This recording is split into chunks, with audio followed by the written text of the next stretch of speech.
Welcome back, everybody. I'm Jay. He's Maddie. It's Yankee and the Brit. We're going into week 18 already, but we're going to first go over week 17 and then talk about those Saturday games coming up. Yeah, welcome in, guys, to the final Thursday night regular season show of the season. These have been really great. I mean, it's Tuesday, but sorry, our midweek show. Yeah, but that's okay. They do Thursday night football or Monday night football on Thursday to open up the season. We're just following the NFL's lead. That's just what we're doing. But welcome into our final midweek show of the regular season. And what a crazy regular season it's been. It's like the Chiefs are already out of playoff contention. The Patriots are going in for the 1 seed when we thought they could be one of the worst teams in the NFL. It's been a topsy-turvy year for the league. The Cowboys fucked the Vikings. Yeah. How? If you beat Green Bay instead of tying, this game is to go to the playoffs.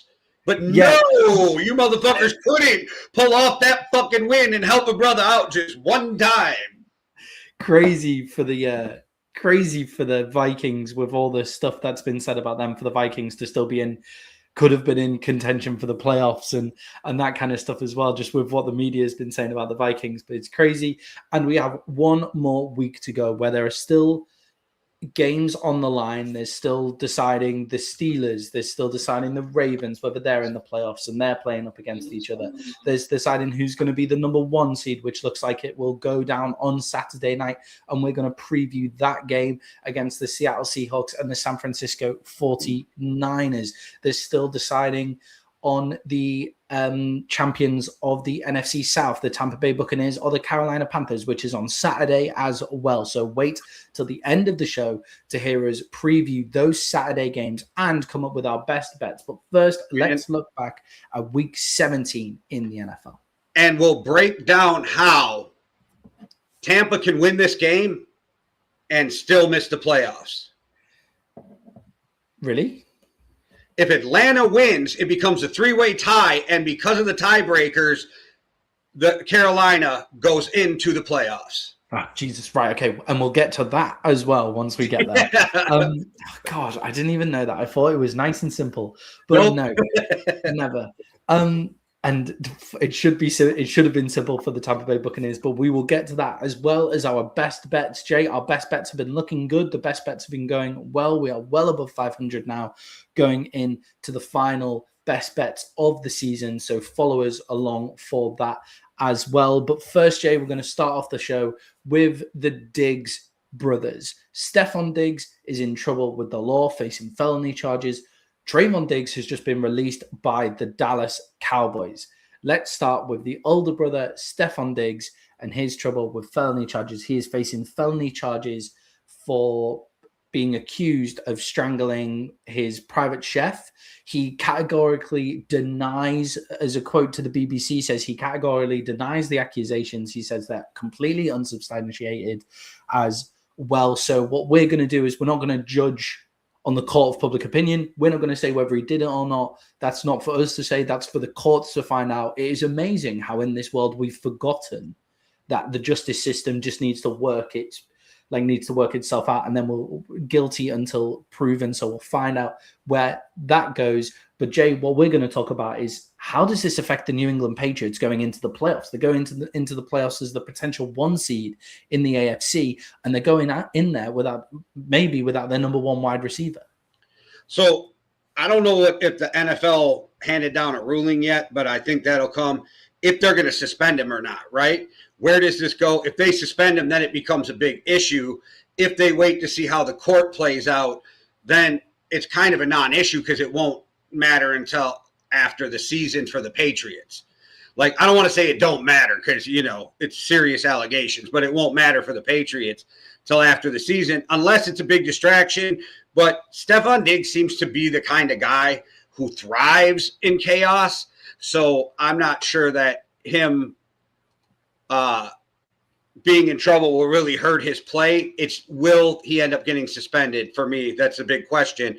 If he gets suspended, you take away a big target for Drake May, and you see those acrobatic catches he makes on the sideline. Like, that's that third down, got to have it type of guy. So if he's not there, I think that really hurts the Patriots moving forward. But we'll see what the NFL decides. Yeah, Stefon Diggs just had another 100-yard game against the Jets. 6 receptions for 101 yards. He is Drake May's favorite target. And this season, he's shown us why he is still a number 1 wide receiver in the league after having a down year the year before and it kind of all going sour in Buffalo towards the end of his time there. So going into these playoffs, it's just a lot of noise around a team who doesn't need the noise. Like the New England Patriots are a young team, second-year quarterback. Trevon Henderson is looking like their best offensive weapon, who is a rookie as well. Vrabel is an experienced coach, but this is his first year with the New England Patriots. It's just a lot of noise that they just don't need around their best player. From what I'm kind of reading and what the NFL is saying, they're saying we'll have no more. We will not comment at this time. He's going to hear the charges against him on the 23rd of January. So I have a feeling the NFL might not suspend him until the playoffs, so he will be there. But will Stefon Diggs, will this carry over? Will this kind of noise around carry over to him? Will it carry over to the team? It's not like he hasn't been surrounded by this controversy before. So I'll be interested to see what happens. But that's the kind of thing that we need to see how it goes when we get there. I agree with you. He's thrived in chaos before. Like, it's not like he's not had this kind of noise around him before. And he might be able to appeal the ruling, even if they suspend him and drag it out till after the season. Yeah. So we'll see how all this plays out. But we'll let bigger legal minds than us figure out the guilt and the innocence of it all. And we'll probably comment it after we find out more, which will be probably in the off season. Yeah, I think looking out for Florio's ruling on this whole thing. This is where Mike Florio is the guy to go to. Football analysis, not the greatest mind. When it comes to football legal analysis, he's excellent. So I guess we'll find out with what Florio says. And as that comes up, if we hear more about it by Sunday's show, come join us on Sunday and we'll talk about it there if there's more information on it there, especially with the Patriots game that we will be talking about on Sunday. And then we go to a difficult evening, a difficult day for the Diggs family because Trevon Diggs has just been released by the Dallas Cowboys as well. Jay, is this the right call for the Cowboys? And who should go and pick up Trevon Diggs? So they eat $12 million in cap space, but they free up $12 million they eat $12 million in dead cap, but still free up. Some places said 5.8, some places said up to 12. I don't know the exact thing. I do know, I don't know his health. I don't know what happened to get him cut if there's some off-field shit because it was weird with him not being there for the Cowboys over some time, over hitting his head at home. That was some weird shit. I think there was more to that. But if he is healthy, I went and looked at his contract. $14 million next year, $20 million the 2 years after that. You could definitely redo that, give him the same pay if you claim him, free up space, make it a lot more friendly with bonuses. I don't know. Minnesota needs a fucking corner. You pick him up, pay him the $500,000 for the last game of the season, and then you got him on contract for the next 3 years. Sounds like a good move to me for Minnesota, and all of his bonuses are paid. So if you're willing to take that flyer, it can really be a 1 year, $14 million deal. Yeah, I mean, that would be an interesting play, obviously in need of cornerbacks as well. The problem I have with Trevon Diggs is he's not reliable enough to be your number one lockdown guy. Like he's not. Yep, that's why they have Byron Murphy. Exactly. So he needs to go to it. So it's all these places from what I'm reading and all the best landing spots are places where they all need number one cornerbacks. And it's like, that's not what Trevon Diggs is. Trevon Diggs has the talent to do that. He unfortunately just doesn't do that. He takes too many risks and jumps on number one to be marking number one wide receivers. If you're going to go mark number one wide receivers, then mark the number one wide receiver. Don't worry about just going ball hawking the entire time. So a really interesting team for me, and whether you want to bring these two guys together, I'm not sure. The New England Patriots going into the AFC playoffs, you just pick him up for this playoff run. Just go and pick him up off the waivers. Go and pick him up. his brother's obviously there with this trouble with his brother. Do you want both of them on the same team? It might be helpful for Stefon Diggs, to be honest, to have his brother there at this time. But then you've got Christian Gonzalez to lock down the wide receiver one. Carlton Davis, who's had a 94 passer rating, who's been part of a defense that has had a 94 passer rating a lot of the time. And then you bring on Trevon Diggs into that mix. What team is going to get huge yardage on those three cornerbacks when you have Trevon Diggs there to ball hawk as well? No, that's a good point. And you can use him just in zone, right? Like you don't have to teach him the whole playbook. You can go play zone on these plays and that's when he's the best, because now he's watching the quarterback, right? He doesn't have to have his back to the quarterback. He's going to get burned less in a zone. He could be a good addition for that defense because you won't have to rely on him, and he could be your fourth guy, you know what I mean, and have him for a half a season, $500,000.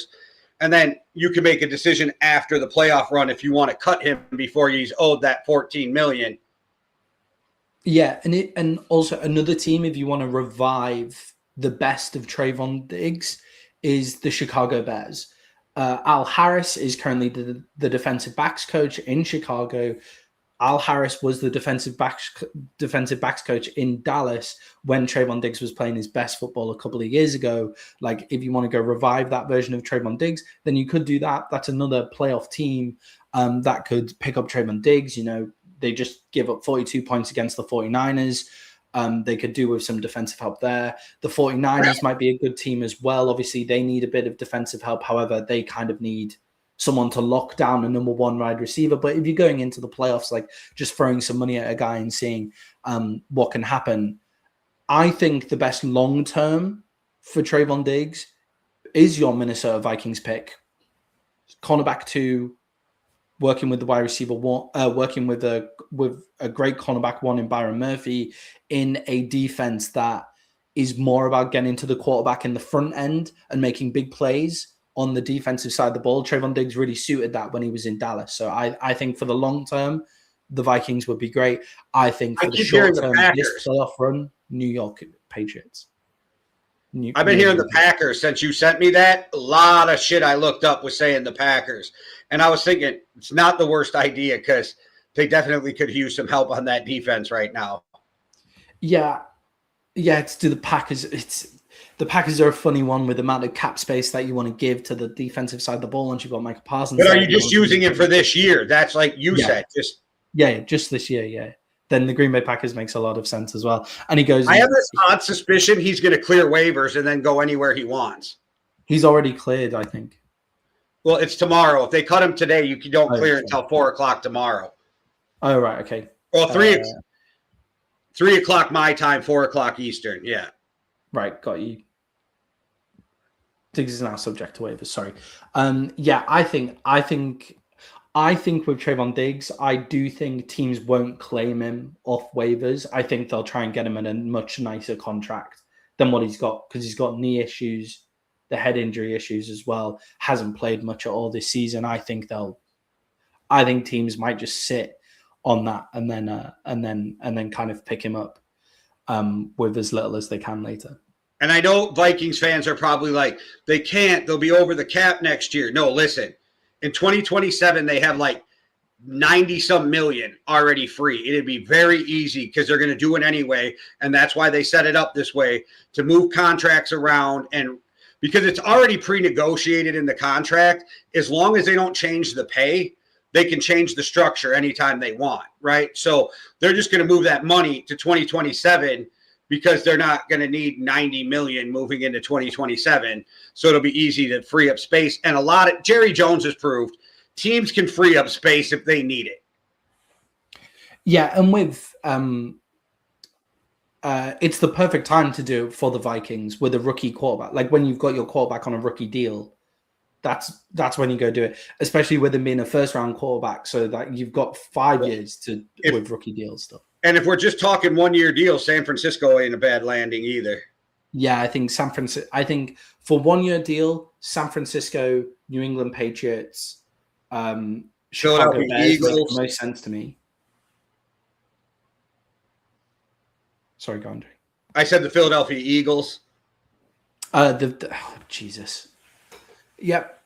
I mean, Adoree Jackson is the weak point on that defense. He is the only weak point on The that Buffalo defense. Bills. There's low. Yeah, there's with the Buffalo Bills. I think like, is he the guy to fix their passing game? Fix it? No, but can he make it better?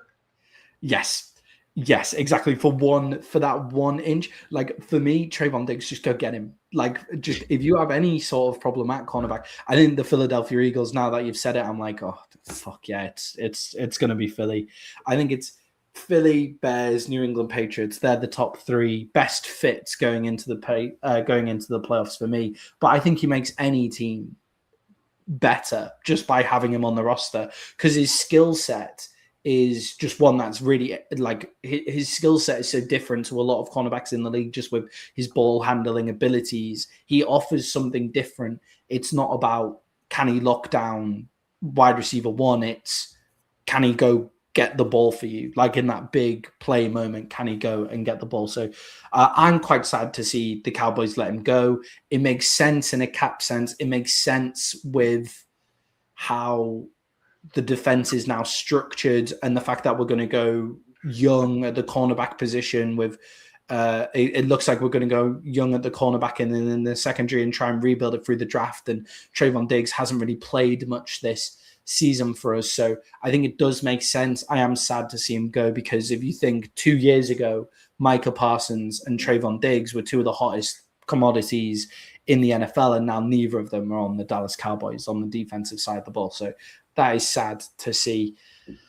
But looking back to week 17 then, our NFL week 17 reactions. Jay, let's start with the game of the week. The San Francisco 49ers went up against the Chicago Bears. The San Francisco 49ers came out on top with the win.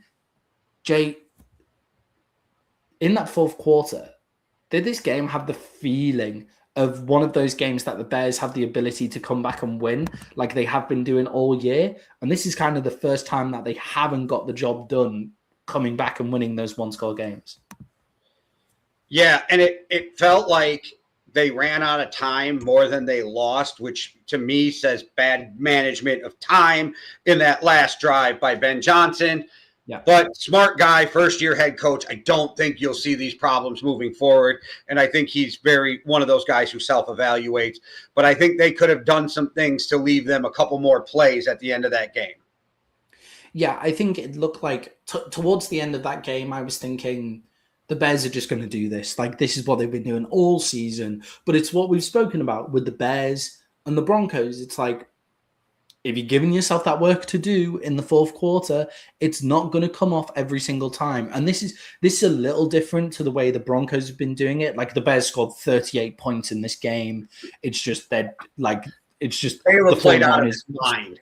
Yeah, it's just the 49ers scored 42. Like Caleb Williams was pretty great in this game. Brock Purdy was pretty great in this game. We'll talk about Christian McCaffery in a second as well. Okay, the last 3 weeks, Brock Purdy has been worth every fucking penny. Worth every penny. Yeah, worth every penny, and has proved us wrong in this in this stretch of games as well. So it's not the same as what the Broncos have got in the style, but it is that if you're going to give teams a head start, or if you're not going to put teams away that you're better than, you're going to get up against these good teams like the San Francisco 49ers, and you're going to give a game away. And is that going to happen in the playoffs? I mean, we'll see. They might have now cost themselves the chance. I think they have now cost themselves the chance of the playoffs going through Chicago. Sorry, I had to deal with some bullshit. That's all right. I was just saying it now looks like the Bears have given up because they haven't put this team away. They've been allowing teams to be in games. They've been allowing teams to hang around, that they're probably a bit better than this San Francisco 49ers team are very good. But, you know, when you come against these very good teams, if you're not starting the game strong and you're not putting teams away and you're leaving it up to the fourth quarter to come from behind, then you're going to give up really important games. And Jay, them losing this game means that the NFC divisional game does not go through Chicago, and that was really important to them. No, and as long as the 49ers win on Sunday, they don't have to go on the road the rest of the season, like sent for now 5 weeks or whatever. It'll be 6 weeks. I think this could be the NFC Championship game. I'm not picking that or booking it, but I wouldn't be shocked to see if this was, because they're going to be 1 and 2 seeds, it kind of looks like. So this could be the NFC Championship game. Yeah, and if it is, then we're probably in for a great game again here. Jay, Christian McCaffery was amazing in this game. Is he now down as, again, he's reminded us he's the best player in the league? Christian McCaffery, is he the best offensive player in the league? Or is this a case of the Bears defense had some problems, or was this just Christian McCaffery and Brock Purdy on another level, just being great with Kyle Shanahan as well? Yeah, Christian McCaffrey is the best running back in the NFL, and he has been for years. And just because Saquon had a better season last year, you know what I mean, doesn't mean that Christian McCaffrey still isn't the best running back in the league. Yeah. And to me, you can argue the order, but he's top 5 greatest running back in NFL history because he does so much. And it is so weird. You watch a boxer, and in rounds 10, 11, 12, you're not usually seeing a knockout because they don't have the big burst anymore, the explosion. Christian McCaffrey never gets fucking tired. I swear. I don't know the numbers, but he's got to be 40% of their offense at least. Yeah, I think Bijan Robinson is the most production of anybody's offense in the league with the Atlanta Falcons. We'll talk about the Atlanta Falcons in a second. He's around 43% of the Falcons offense. So, but I would be surprised if Christian McCaffrey was much behind that. And to be honest, for the 49ers to get to where the 49ers have been able to be in this season, and where the San Francisco 49ers have managed to get themselves into that possibility to be the number 1 seed in the NFC, and they're just 1 game away from being the number 1 seed. Those games where Juwan Jennings was down, Ricky Pearsall was down, George Kittle was out, they were the games that made the San Francisco 49ers season, coming away with those wins, where I would love to see what Christian McCaffrey's production rate to the rest of the team was at that point of the season, because it looked like it was 70, 80% when it was Juwan Jennings, George Kittle, Ricky Pearsall all down. First 5 games, he was 47.6% of the offense. But season overall, he's 37.4% of their offense. Yeah, there you go. So those games that have allowed the San Francisco 49ers, they're the games that have made the San Francisco 49ers are going to be could be the number 1 overall seed, depending on the game against Seattle on Saturday. They're the games that mean the most to the 49ers, not the games where they've had everybody healthy and they've scored. Obviously, this game against the Bears, they scored 42 points. I can't remember what it was the week before, but the offense has just been supercharged since they've got Ricky Pearsall, Juwan Jennings, Brock Purdy, everybody back. But those games where Christian McCaffrey just put the 49ers on his back, he's been the most electric, and he's, I would say, the most reliable running back in the league. Bijan Robinson has his moments. Bijan Robinson had a great game against the Los Angeles Rams this week as well. And Jahmyr Gibbs, when he's playing well, the Detroit Lions look like an amazing football team. And Saquon Barkley and Derrick Henry went into supercharge against the Green Bay Packers. We kind of spoke about that on the last show as well. But Christian McCaffrey has been the most consistently brilliant and most consistently electric throughout the whole entire season.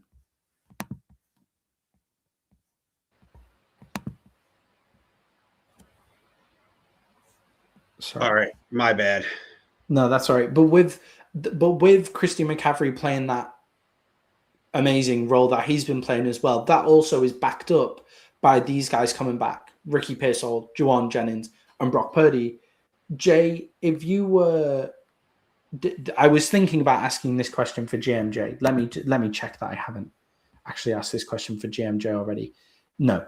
Okay. I was thinking about asking this question for JMJ. Who would you rather build your NFL franchise around, Brock Purdy or Caleb Williams? They both had amazing games in this game. Caleb Williams because he's younger, cheaper, and more athletic.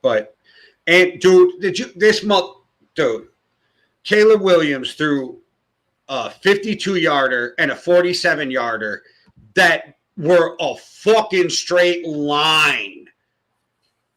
And when you watch Caleb Williams throw, he doesn't need to step forward to get that, which is huge. I don't know. I think that the upside to Caleb Williams with the young contract, and he's playing this well already, give me Caleb Williams. I think as well with Caleb Williams. So a lot of people will come out and say Brock Purdy got the win. Look, like I like quarterback wins as a statistic. I get it. It is something that we should look at. Like if you're not winning football games, there has to be a point where it is to do with quarterback wins. But look at Cam Ward at the end of the season. Cam Ward is now has been getting his wins at the end of the season because he's been getting better and his team have been getting better around him. Like it wasn't all to do with him at the start. And people were saying Cam Ward was a bust because he had 0 wins, but he's on a shit team.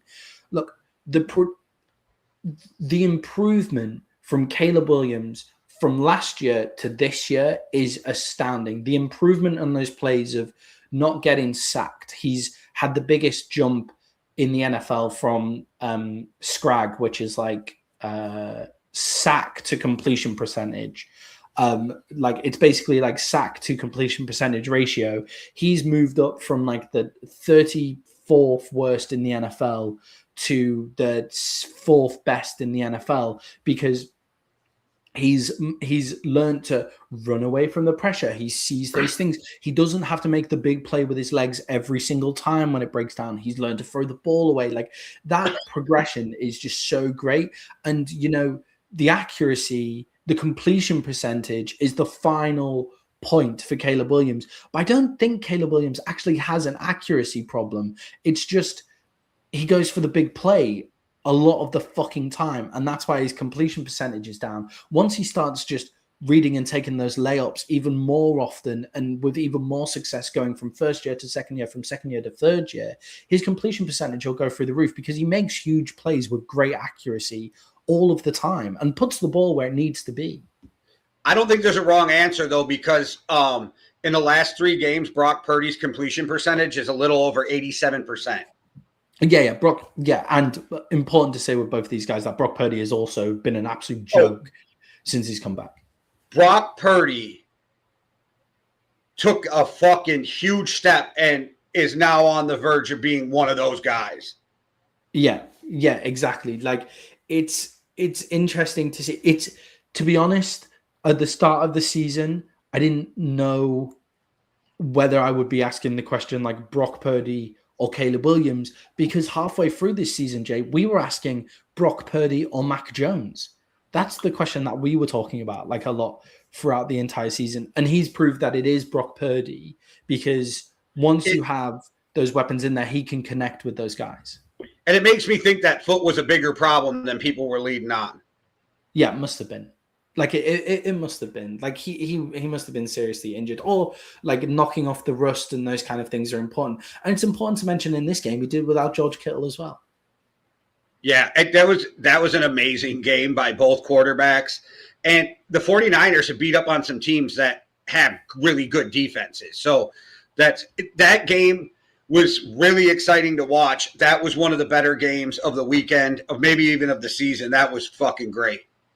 Yeah, and it was easily the best game of the weekend. I was looking through the games that we should be talking about, and it reminded me that's the best game of this weekend, considering the next game that we're going to talk about, Jay, is the Buffalo Bills going up against the Philadelphia Eagles. 13 points to Philadelphia, 12 points to Buffalo Bills. Philly come out of a horrible weather game in Buffalo with a win. But Jay, it was a win with some more question marks, the same questions that we've been asking of this Philadelphia Eagles offense throughout the season. Jay, why can't they be more consistent throughout a whole game? Because I was texting in the group saying, okay, the Philadelphia Eagles are here. I thought Saquon Barkley is going off in this game. He basically had like 68 yards in all basically in the first half. Why can't they get that consistency across 2 halves of football? That's the question, right? Like, what's going on? I think the more and more I watch this team, I just don't think they really like each other. And I think it's becoming a drain after all these years of not liking each other, but still banding together. And I kind of think that there's just a bad vibe in that locker room because they're so talented. They keep overcoming this, but you can't overcome it all the way to a Super Bowl year in and year out. Yeah, I definitely agree. I think there's some rifts in the team and maybe even some rifts in things like the coaching staff as well. I think the biggest thing for me, Jay, is just their complete inability to make adjustments in the offensive coordinating part, in the play calling part of this game. Like it because it's half to half, you've got to think that it's either in the first half where they've been able to watch you the entire season. They've been able to watch you the entire season and they're ready for what you've got. And then you need half time to go make the changes. And you're then able to make the little bits of changes that you can make to be better than a team that you should be better than in the second half. That's what it was at the start of the season, where they came out and they looked stale in first half of games and then a bit better in second half of games. But more and more into the rest of the season, it's the first half of games they look good. So I thought, Jay, Jalen Hurts, that's the best game that Jalen Hurts has played since the Super Bowl in the first half. That's the best first half of football that he has played since the Super Bowl, because the opposition that you're going up against, the weather conditions that you're in, the moment that game is at, that's the best half that Jalen Hurts had. Saquon Barkley was looking good as well. And then they have about 19 yards of offense in the third quarter. And then halfway through the fourth quarter as well. I can't remember what they finished with in the second half, but I remember seeing 19 yards of offense in the third quarter and like half of the fourth quarter as well. It was insane to see. And it's just that complete lack of adjustment. And you're going up against a guy in Sean McDermott, who does make those changes on the fly and can make the most of you. I'm not sure whether it is the pressure. Jalen Hurts actually plays much better in the bigger spots of a game. Jay, what do you think of that comment? Is it pressure or is it adjustments in the coaching staff? What is it? Well, and I've been saying this for weeks, but lots of weeks. This scheme is like plain as fuck. Like there is no like real pizzazz to this scheme at all. It's very basic. They need to do more to get AJ Brown open. I don't know why they don't do more motions and movement. I don't know what is going on, because when we watched Saquon at his best last year, it was a lot of pulling and moving to get the defense off, and then you give Saquon that little hole and he takes it, right? And he's such an amazing athlete. And I don't know what is up with their play calling this year, but I've been saying it to Hitman all year, like it's scheme, and I know that Hitman's been losing his mind as an Eagles fan over the scheme, but I think there's a lot of problems, because you can't tell me if you gave this offense to one of the best offensive minds in the game, of Shanahan, of McVay, or whoever, right, that they aren't going to make the best out of A.J. Brown, Smith, Saquon Barkley. They're not going to utilize Jalen Hurts' biggest strengths. I don't know. I just feel like it's a coaching problem right now, because there's talent everywhere. Yeah, it's Nick Sirianni is taking over seem to take over a lot more of the play calling in this game, and they used much more motion. They used much more motion in the first half of this game than they have in any games so far. In any games that they have so far this season, they took lots of motion throughout. Go on, Jay, you take that. Oh, I've just been saying for years that Swift is an amazing athlete, but he's soft. And so that's my problem with him. But Swift is one of those guys that's great for a 1-2 punch, right? Where Saquon's just an all-around back. Like, Saquon's one of the best backs in the NFL. It's just he hasn't been given the opportunity to play at his level this year. And again, I will go down to scheme. They don't do anything to help Saquon by scheming him to get more open. It's almost like they just hand him the ball and go, okay, go find the hole, where that's not the Eagles that we were used to seeing last year. Yeah, I think since Swift has got Monungai in Chicago, Swift has been a lot better Like since Swift has got Monungai in Chicago, he's got a lot better. He's got Monungai takes those big hits, is the bell cow back, and Swift comes on for the pulling big plays, right? With Saquon, actually, if you watch Saquon last season, most of his yardage was from like one-off huge plays, like doing 2 or 3 of those a game. They were actually only averaging, like in those inside carries, about 2 to 3 yards a carry for most of last season. It was 2 to 3 yards a carry to Saquon, 2 to 3 yards a carry to Saquon. And you would be looking at those stats and you're thinking, oh, they've stopped the Eagles' run game. And then all of a sudden, Saquon bursts a 50-yarder. And when you have that tush push like they did last year, you get 3 yards, 3 yards, and 3 yards from Saquon. Yeah. Well, then we're tush pushing the 1 yard. So that's all you need. But that's the thing is every great running back, like you can say that about Adrian Peterson, right? Mm-hmm. You say it about every great running back. Oh, 3 yards, 4 yards, 3 yards, 4 yards, 60.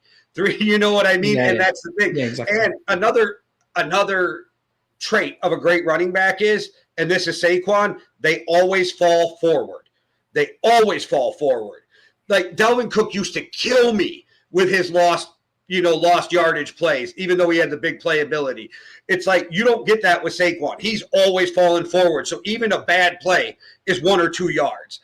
Yeah. Yeah, at least get back to the line of scrimmage. Like you're not behind the 8 ball on second down. Yeah, exactly.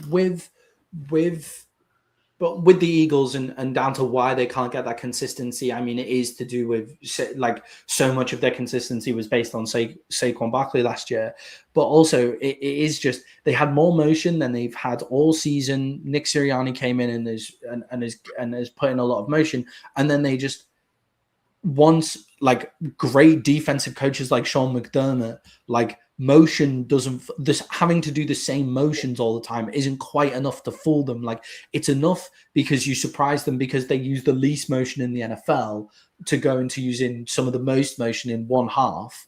And then in the second half, where's that next wrinkle? We've been talking about it with the difference between the Detroit Lions. It's Ben Johnson calls plays for the entire game. Like he calls a play in the first quarter that doesn't work, but it's almost designed to not work because then you add a couple more wrinkles on top of it because you do it in the second quarter. You do the same play in the third quarter, but they have wrinkles over the top of them.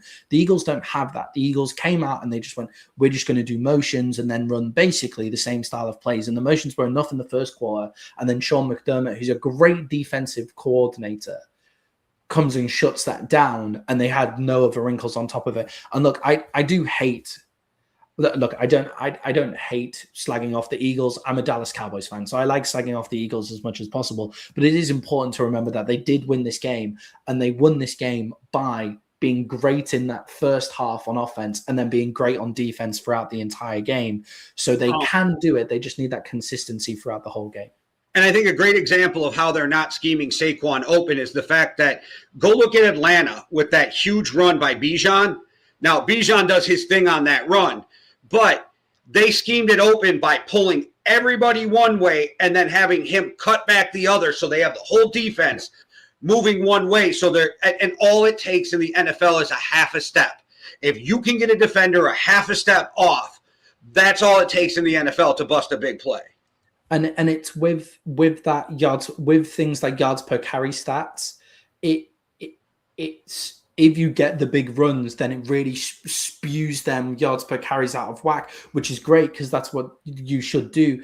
But it's if you take those yards per those huge carries out of the yards per carry for Saquon Barkley, then you hit that, which you shouldn't do because the stats are the stats. I understand that. No, this is a fair argument that you and I have a different outlook on this sometimes. Like when we go on this, because I'm like, yeah, the big runs are what make it. But I get your argument in between them. But when you have a running team, that's what you're looking for, right? You're looking for the boom, boom, big play. And this year, that big play has been missing. So that's where it can become a problem. So I get where you're like. You're used to having that running back, Maddie, though, that gets you 4 yards, 5 yards a carry, where I'm used to having Dalvin Cook, who's 3 yards, loss of 1, 3 yards, 35, right? Like, it's you can see you could see that happening with Saquon last year. Like you could see this kind of thing on the horizon if you take those big runs out of the stat sheet, because the reason you can take those big runs out of the stat sheet is it is so easy to see what the Philadelphia Eagles are going to do in their pass game. So then your safeties can cheat on Saquon Barkley. They have way too much talent is the bottom line to be this bad. Exactly. Not that they're horrible, but they should be blowing some teams out, and they're not. And way too much talent. Yeah, and what's the maddest thing is you said with A.J. Brown, they need to scheme him open. No, you don't. That's my problem with it. Like, you don't actually need to scheme A.J. Brown that open. Like, he just needs half a step. Like, no, but you should be is the point, exactly. Though, right? Like, you always should be. You have Smith, you have Goddard, you have fucking A.J. Brown. These guys should be getting schemed open, which should be opening it up for Barkley, which should be opening it up for the option for Hurts to take off out the back end. Like, this should be there, and it's not. And this is, if you're an Eagles fan, has to be the most frustrating part of the whole thing for you. But Jay, this is a great win for the Philadelphia Eagles to go into Buffalo, come away with the win. Yep. Just looking at it as a W, that is a great win.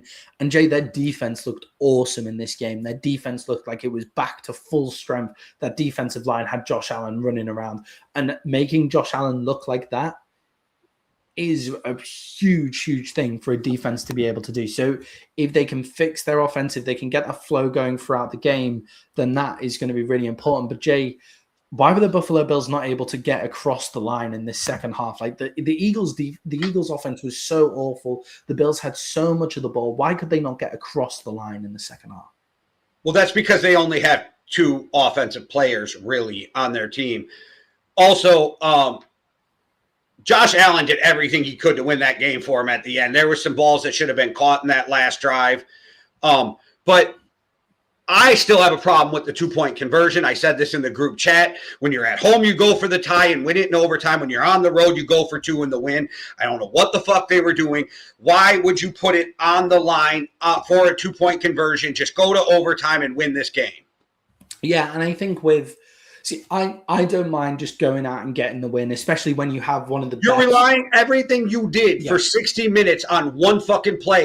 And it doesn't matter how great the play is, because Josh Allen proved the best play with a great quarterback can still be fucked up.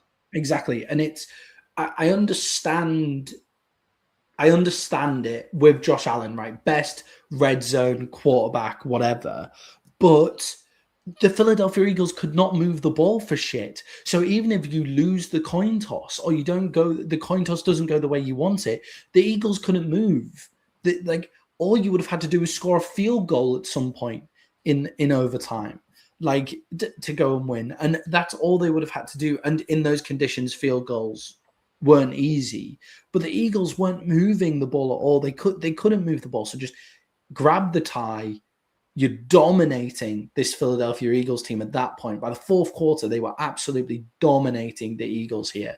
So get that point, come away into overtime, and then go out and get the win. And it's not like it's down to a coin toss anymore. With the new overtime rules, you've always got a chance to go out and win it as well. So yeah, I didn't get that decision. So they actually did the best. They actually did the best that they could to go out and win that game, and then they just got it wrong on a 2-point conversion, which was just stupid. But Jay, feels like not the most consequential game because obviously the Patriots went out and won anyway.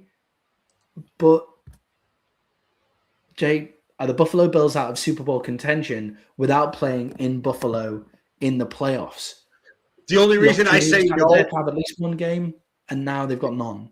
The only reason I say no is because of the playoff picture in the AFC, right? Yeah. It's the Jags, it's the Patriots, which Patriots are great. The Jags are playing better. But, you could see the Bills beating any one of these teams. You could see them losing to them, too. But it doesn't mean they're out of it because you don't have a Joe Burrow. You don't have Patrick Mahomes. You don't have these juggernaut of teams that you have had before. So I think that it is more wide open than before in the AFC, whereas I think the NFC is wide open only because these teams are going to beat the hell out of each other. Yeah, and I think with the playoff picture the way it is, the Bills are tied for the 5th, 6th, and 7th seed. It's just hey, I'm in a toxic relationship with the Jags, and I ride with them all the time. So you don't. I'm with you, but I just saying this year the Bills don't have to play a juggernaut in Kansas City or a Joe Burrow. Even probably not even going to have to play Lamar. Yeah, they have to play. They'll have to go to. They'll probably have to go to Denver. They might have to go to Denver at some point and beat the Broncos. But what do we see from the Broncos? You know, they leave a lot of. They get you into a lot of one-score games. They've been beat by the Patriots, and they have beat the Patriots already. So that could be a coin flip of a game. Are they better? Are they worse than the Patriots? The Jags. I think I would pick them against the Jags, and then it's the Texans. It's the Texans, the Chargers, the Bills. And the 5, 6, and 7 seed are all at 11 and 5 as well. So they could be the 5th seed, the 6th seed, or the 7th seed going in. So it's is it going to go through Denver? Maybe they might have to go there. That could be difficult against that defense in Denver. But you're right, there is no juggernaut team. There is no. They'll have the best quarterback in the playoffs. That's what's going to happen on the AFC, unless you take Drake May as the best quarterback in the playoffs. I do. I take the MVP as the best quarterback, but that's okay. Yeah, I mean, like obviously with like Drake May with that second-year quarterback without any playoff experience like that. No, I get what you're saying, but I got Drake May winning the MVP. So, and I know you in the group chat said Matt Stafford lost the MVP, and I said no, Drake May took the MVP. Yeah, they both. That is a classic example of both things can be true. That Drake May has the best game of his career and looked unbelievable, and then Matthew Stafford also threw 3 picks as well. So the Buffalo Bills not out of it because it's not going through Buffalo, but that would have helped them a lot. Jay, another team that has stumbled recently going for playoffs is the Los Angeles Rams. They just lost to the Atlanta Falcons. And Jay, I was watching this game and just thought, why haven't the Atlanta Falcons played like this all season? Why hasn't this been this season's Atlanta Falcons? I was just sat and taken aback by it because Bijan Robinson was amazing. Kirk Cousins had another good game. Kyle Pitts is strong. Like the defense is wicked as well. Like why hasn't that been the Atlanta Falcons all season? I'll answer that in a second. Just to answer you, it's not a bad bet 5-1. It's going to be brutal in the NFC playoffs, but the Bears don't have to play away from home till the NFC Championship game if they keep winning. And if the number 1 seed gets knocked out, they could have home field through. I like what the Bears are doing. I just think it's a monster task to get through the NFC this year, but 5-1. I mean, that's good odds on about anything. And Ben Johnson's an offensive genius. Caleb Williams has been playing out of his mind, and that's a solid defense. So I'd take it, but I'm kind of a gambler. So, but with the Atlanta Falcons, I can tell you exactly. There was 2 problems. One, they were scheming for shit at the beginning of the year, and the scheme has changed, and they went back to the zone blocking, and everything's gotten better. And Kirk O'Chains has been playing like Kirk O'Chains again. Like, you know, Kirk Cousins has been playing well, and I know everybody shit on him last year. You and I pointed out, you're coming off an Achilles. Like, and he had limited movement as it is, and he's not one of those guys who throws with his arm. He throws with his whole body. So that Achilles coming off of that was an issue, right? He's looked better. He looked like Kirk Cousins that was in Minnesota. He looks like Kirk Cousins that we've known. And I think that it was hard on Bijan Robinson with Michael Penix because Michael Penix was so inaccurate at times that teams were just like, he's going to have to pass to beat us, and we're just going to stop Bijan. Yeah, I think so. I think so as well. I think once you put just a little bit of quarterback accuracy and quarterback passability in there, then Bijan Robinson opens up. And we saw that in this game. Bijan Robinson was only having to make 1 guy miss, whereas earlier in the season, he was having to make 2 guys miss, 3 guys miss, because everybody was able to just sell out on, we don't believe that Michael Penix can actually throw the ball to anybody in this team. And I feel like I've been needlessly harsh on Michael Penix throughout the season, but it's just his mechanics just looked wrong. Like when he was throwing the ball, he just looks wrong. And if the Falcons are smart, Michael Penix will not be their quarterback next year. That's what, if they're smart.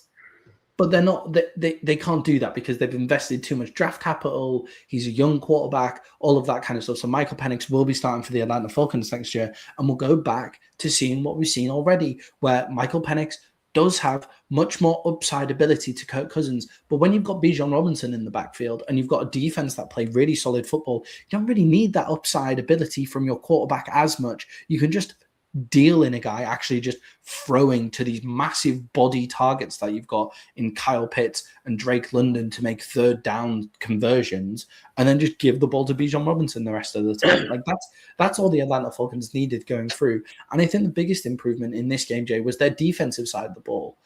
Where was that defense? Where was that defense before? That's what I want to know. Like, why have they been so up and down? That's it. We saw glimpses of this defense. You and I have talked about the potential of this defense. But part of their problem is their number one sack guy on their team is a rookie. Their number one interception guy on their team is a rookie, which just means they're just going to keep getting better. But they did kind of go younger at spots, and now it's starting to pay off. So they can be the one who plays spoiler, though, and I guess we can kind of hit on this quick. So if they beat the Saints, then no matter what happens, the Panthers make the playoffs because of a three-way tie. Yeah, so are they favorites to beat the Saints? Well, I think they should be, but it probably is a close game. I did look at all, but they're not one of my best bets, so I don't remember. I think they're favored by like 2.5 or 5.5. I don't remember. Huh? Yeah, they're favored by 3.5 to beat the Saints as well. So if they go out and win and they beat the Saints, then that three-way tie gives Tampa Bay it puts them out in the playoffs. Yeah. And you can see that happening because they have been building something very quietly. And the reason it's been so quiet is Kirk Cousins hasn't had the stats to back it up. Like, I thought Kirk Cousins had a very good game against the Rams, but he threw 13 of 20 for 126 yards and 1 touchdown. Like, he only threw for 126 yards in that game. But that's Kirk Cousins is doing absolutely what he's asked to do to win. We've watched him throw for 360 yards and win a game, but we've also seen him we saw him with the Vikings throw 8 times and win a game. Exactly. Bijan Robinson is taking over in this game, and he looked like Bijan made some unbelievable plays against a really good defense in this game. Like, he was unreal. It was Kirk Cousins' throwing ability that keeps the defense honest enough that then Bijan Robinson can go up. And look, the Rams came back into the game. It looked like the Rams were going to kind of take it over, and then they didn't quite make it at the end. And Jay, that's largely down to Matthew Stafford throwing picks in this game. He threw 3 interceptions in this one, 2 touchdowns as well. Jay, is that it for Matthew Stafford's MVP hopes? And how worried should the Los Angeles Rams fans be going into the playoffs with this being one of the games that they're backing? I think that Atlanta played really well. I think they played good football. I think that the Rams are trying to win while trying to get healthy at the same time. So I still think in the playoffs, people better watch out, because just up until this week, Matthew Stafford was the hands down to everybody MVP except for me. Like, I still was arguing that, well, you agreed to, but that Drake May still had a chance at it. But I don't think that you have to worry too much. They have a solid running game, a great passing game, and a tough defense. So I don't think this game would make me worry as much. The only thing that would kind of upset me is they, the last couple of weeks, gave up their chance at having home field advantage, which would have been huge to give Matt Stafford, who has a back issue, Puka, who's not playing 100%, and Devontae Adams, who has a hamstring, another week. Well, it's for me, it's the Rams after that Lions game. You think they're hands down going to be the number 1 seed in the NFC, and now they're going to finish 3rd in their division. That must be really disheartening for a team going into the playoffs. I think we're the number 1 overall veteran. They have enough vets on that team, I think, to keep preaching. We're in the tournament. Nothing else matters. We're in the tournament. I think that'll help. Yeah, and I think a 3-interception game from Matthew Stafford, it's. Do you want to play him? No, I wouldn't. That's what I'm saying. I wouldn't want to play them. Out of those teams in the NFC, I want to play Carolina, Tampa, or Green Bay if that's me. I'd rather play out of the guys who are currently in it now. I'd rather have the Eagles, the Panthers, or the Packers than the Rams. I'd rather play all three. And the only reason the Eagles scare me is because they have so much talent, and if that day they go off, you're screwed. Yeah, and it's. Would you rather play the Rams or the Seahawks? Would you rather play the Rams or the 49ers? Would you rather play the Rams or the Bears? I think it's all a bit of a wash with those guys as well. I think there's slight tiers to this thing. I think those 4, 49ers, Rams, Bears, Seahawks, are the 4 top tier, and then there's a tier underneath that. But, as you've said already, the NFC is kind of wide open because it looks like they're all just going to beat the shit out of each other because of the style of football that everybody in the NFC is playing. Yeah, I'm excited. This year. Yeah. Okay, difficult game for the Rams there. Really great game. And then, Jay, I thought I would throw these 2 games in here. They're kind of inconsequential. This game is kind of inconsequential. The next game is not. But the Tennessee Titans went up against the New Orleans Saints. And, Jay, this is one of the games that I watched and genuinely enjoyed this weekend. I was sat watching it and I just thought, do you know what? This actually means something in the NFL in a week where a lot of the games didn't really mean much, or a lot of the games that did mean something were not great games. This actually did mean something. If it wasn't anything for this season, it was both of these teams placing themselves going into next season. And Jay, are the Tennessee Titans and New Orleans Saints both in really good places going into next season? Well, I mean, they're moving in the right direction, if that's what you mean by in good places. I don't think either of these teams are coming out and fucking fighting for a Super Bowl, but they're definitely both going in the right direction. Both of them, no matter what anybody else feels, both of them feel like they found their quarterback of the future. So I still think Tennessee is poorly run, so we'll see what happens there. But I think the Saints are in a better spot because I think they have a better coach. But don't get me started on Gail Benson again and how awful of an owner she is. Yeah, I think this was a really sneaky, great game.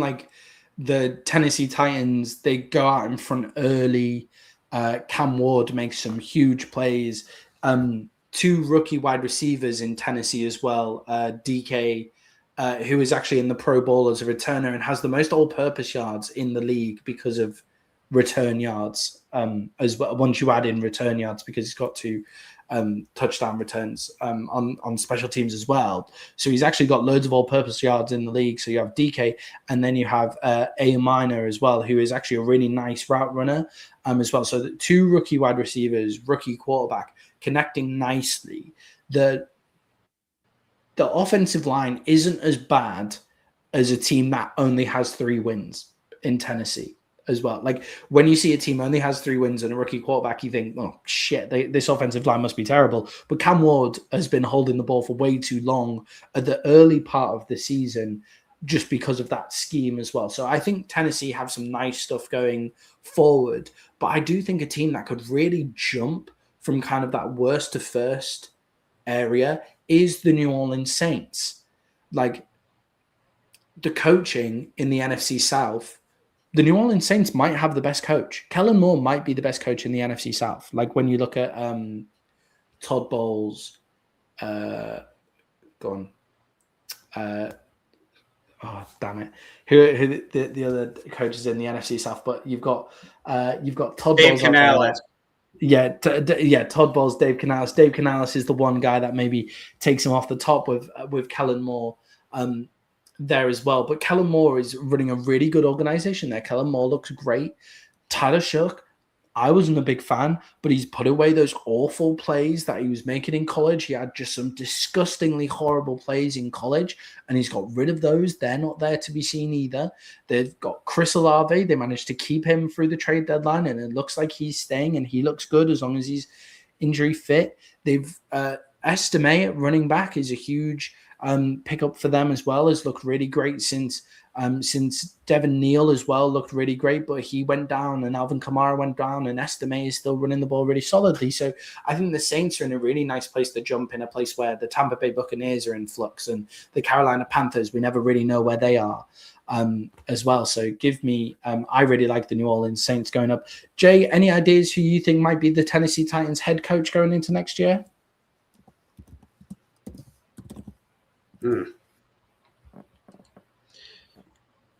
I hate to say it, but if they were smart, maybe you go get you a Brian Flores, because it definitely changed your defense in a heartbeat. But I don't know if he'll really get a job because he's suing the NFL, or maybe that's just me wishful thinking that he doesn't get a job because he's suing the NFL. But I'm kind of curious if anybody reaches out for Cliff Kingsbury. That's a guy, I wonder if he's interested in coaching again, because you really want an offensive mind, I think, with Cam Ward. So maybe a Cliff Kingsbury might not be a bad one. But that's the thing. There is no really true top candidates this year. But I said this before. You want an adult in the room who will, I hate to use the word, groom your quarterback to be a good NFL quarterback. Mike McCarthy's out there. Yeah, it's, can your owner get out the way for like a good culture setter as well? Do we trust that with Tennessee? Not so sure. But Mike McCarthy did change the Cowboys into like a double-digit win organization every year he was there. Like Mike McCarthy was a really good culture setter in Dallas as well. That makes a lot of sense to me.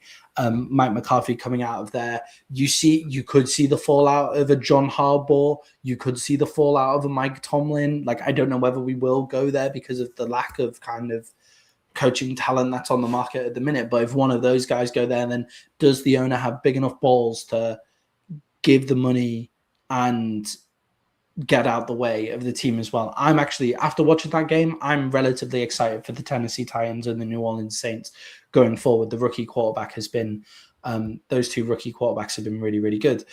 Jay, the Cleveland Browns went up against the Pittsburgh Steelers as well, and the Cleveland Browns came out on top, which sets us up for a showdown with the Pittsburgh Steelers and the Baltimore Ravens, the last game of the season to decide who goes to the playoffs as AFC North champions.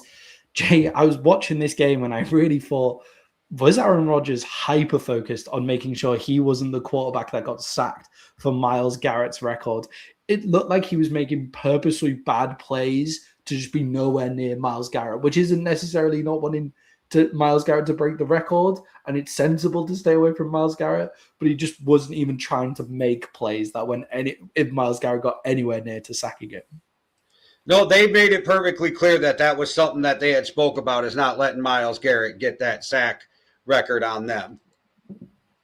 Yeah, exactly. And I think Aaron Rodgers is the kind of guy that keeps tabs of that kind of stuff as well. I think it would be Aaron Rodgers was purposefully trying not to get sacked by Myles Garrett. It was almost like he was looking to get sacked by anybody else at points than Myles Garrett, which was quite funny. Jay, looking at this game and then looking ahead to the Baltimore Ravens game, the Pittsburgh Steelers could just generate no offense, and the Cleveland Browns are a good team. But can the Pittsburgh Steelers do enough on the offensive side of the ball without DK Metcalf in the team? They had no ability to stretch the defense at all. Yeah, I think this game's going to be a complete shit show, because it looks like there's going to be no Lamar, no DK Metcalf, no TJ Watt. Like, I don't know. And this is for the playoffs. So this is going to be a shit show of a game, I think, which might make it a really good game.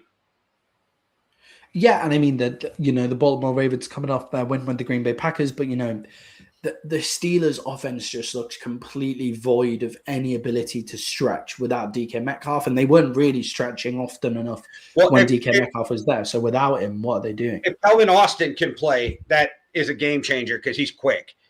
But he wasn't there last week either, so that really limited what they could do. But yeah, you need them to get back, because I know that people are like, Adam Thielen. I'm like, there's a reason Adam Thielen's on his third team this season.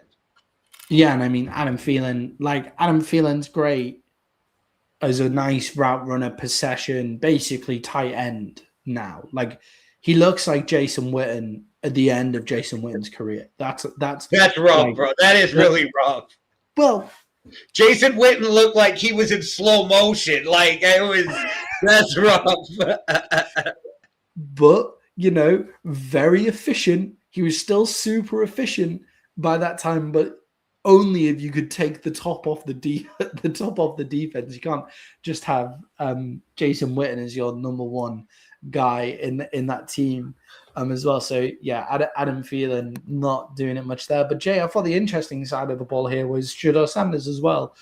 The Cleveland Browns, they managed to win a game, but only scoring 10 points. Has he done enough to keep his job as the starting quarterback in Cleveland? I think he should be the starter next year, but it doesn't sound like that they think he should be the starter next year. It almost sounds like Andrew Berry wanted him and Kevin Stefanski didn't. Yeah, I think with Shedeur Sanders, he went 17 of 23, 186 yards, 1 touchdown, but 2 interceptions. Those 2 interceptions, I think, will really grate on Kevin Stefanski.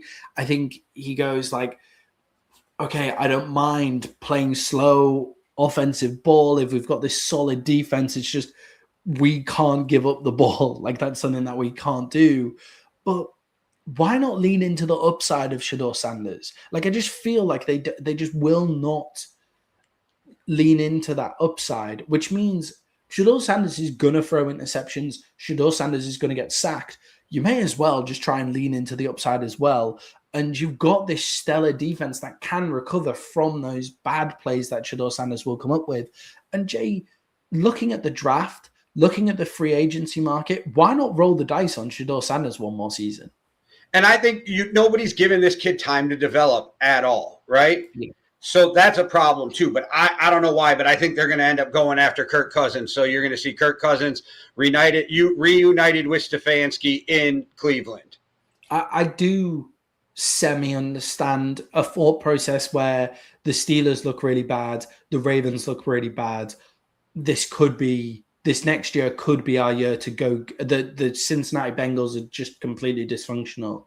This could be our year. They might just be thinking this could have been our year to go and win the AFC North, and we've been messing around at quarterback. But do you know what? If the Browns had Shedeur Sanders in at the start and had some big playability from the start, they might have won a couple of more games and actually be in the running with what's going on in that division. And Shedeur Sanders would have had more time to develop. Like, he's been the best out of the 3 quarterbacks that have been there. Like, in terms of actually going out there and giving them the ability to go and win a game. Like, it felt like with Joe Flacco and Dylan Gabriel, they were using the quarterback position to not lose a game. Shedeur Sanders gives them the ability to go out and win a game. More, he also might lose the game for you, but at least he's going out and winning, trying to win games for you.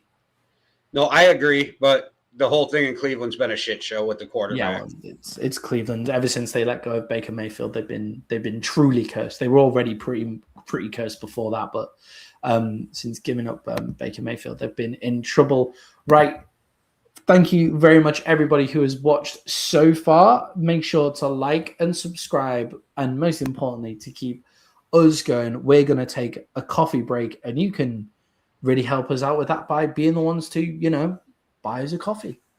Me and Jay set up the Yankee and the Brit nearly 5 years ago, and in that time we've gone up to about 7 shows a week. And with the help of our loyal community, we've been able to keep growing. But we want to grow even more, and that's why just giving $5 or £5 could really help us out in our Buy Me a Coffee fund. And all you have to do is hit the Buy Me a Coffee link in our YouTube descriptions. That'll be on every single video. You can give £5, $5, you can give it once, you can give it every month. And what that does is it allows us to grow and even buy ourselves a coffee every once in a while.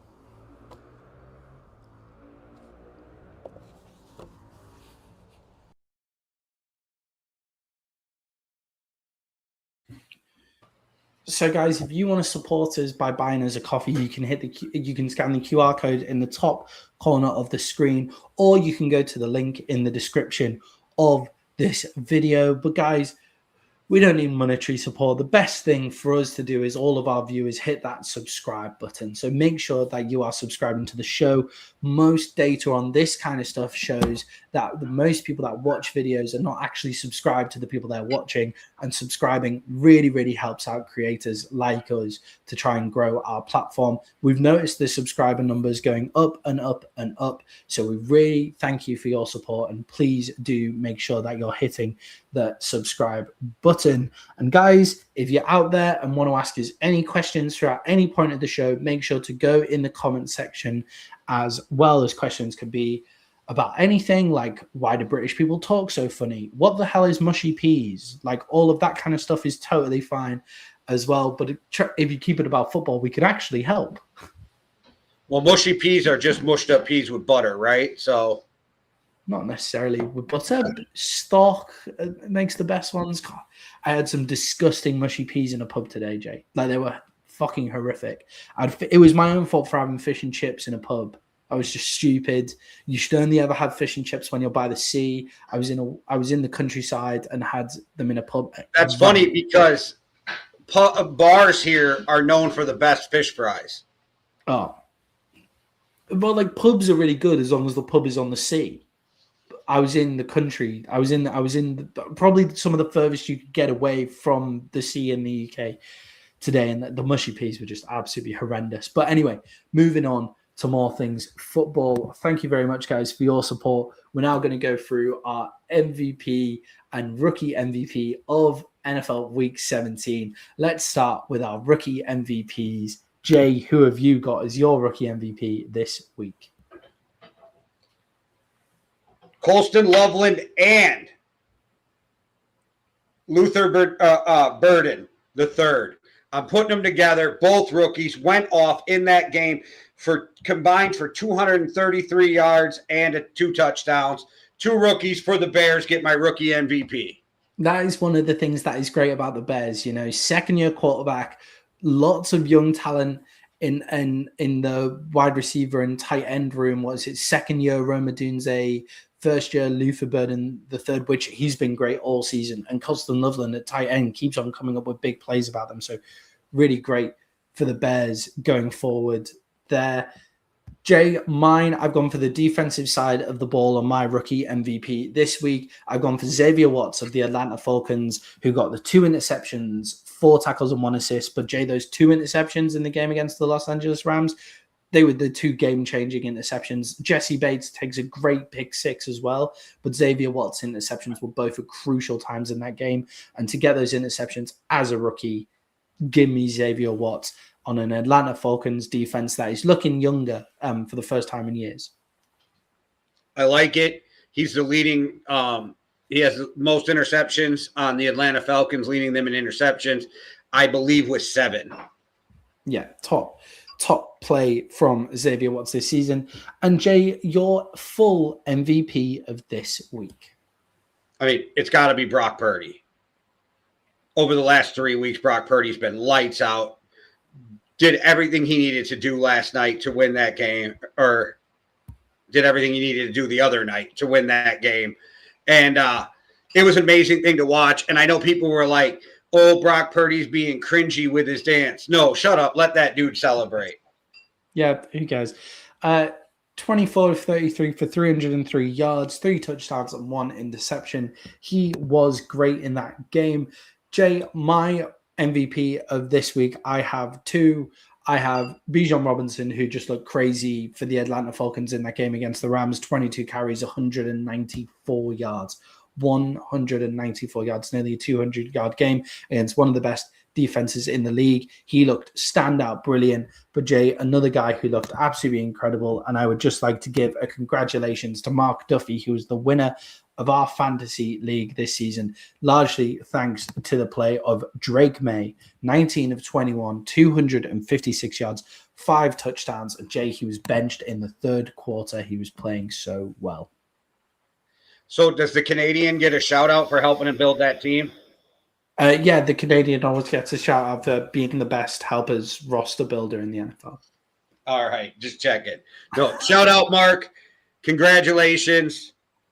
Again, answer my question if your address is still the same. I hope he sees that. Duffy, you don't have to put it in the chat if you don't want. If you don't well, want no, he private messaged me last time, so I have it in our messages. That's why I just asked him, is it the same? Because if he hasn't moved, then I already got it. It's Duffy.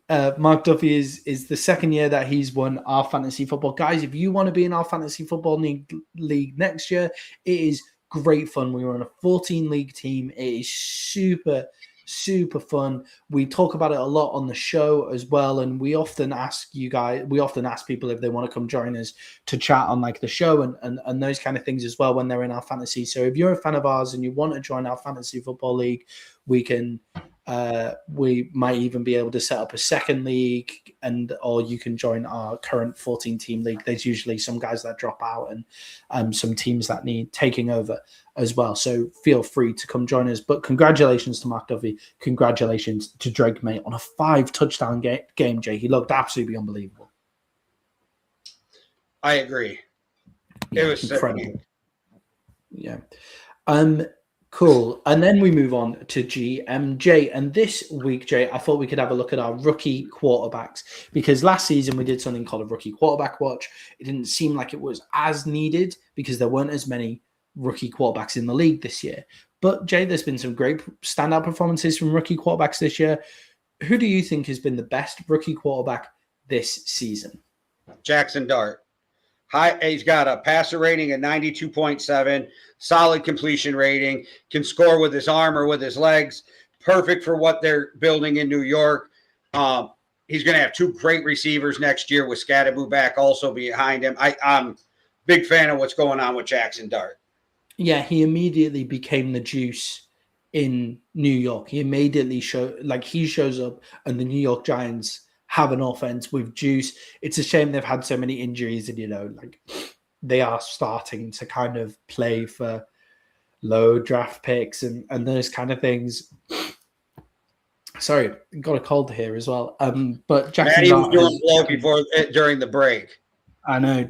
Yeah. Can you guys not see some white powder? And then that's what Cam Scatterboo's been doing since he was out, I reckon. You can't be that energetic without having just a bit, not throwing Cam Scatterboo underneath it all.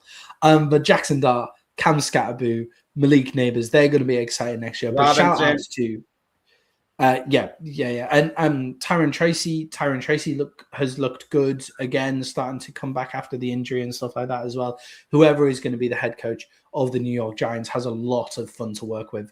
Jay, Cliff Kingsbury at the New York Giants makes loads of sense to me, getting a young offensive coordinator in there.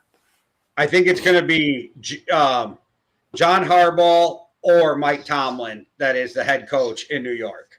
Oh, that would be fun. That would not be as fun because they just go out and play winning football. Cliff Kingsbury would be a lot of fun. Cliff Kingsbury would have them like some sort of Harlem Globetrotter shit going on with Jackson Dart and Malik Neighbors and what they've got going on with those young talents there.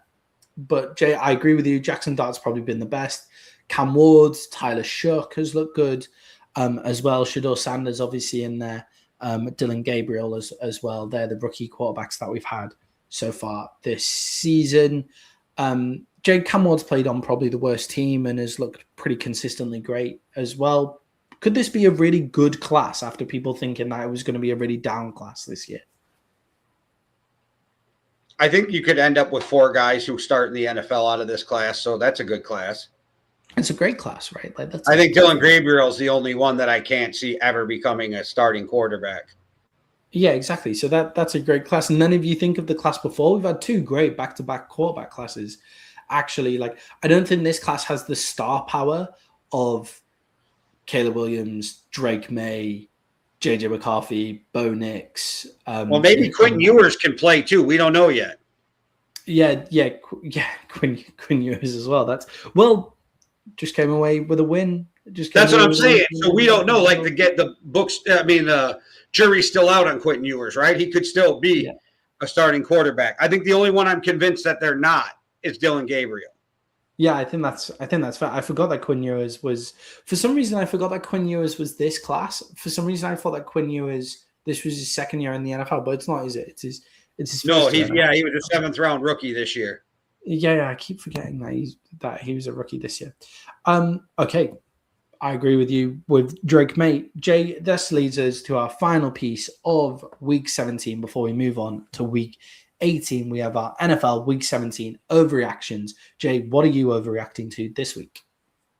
I don't even think this might be an overreaction, but Malik Willis is better than Jordan Love.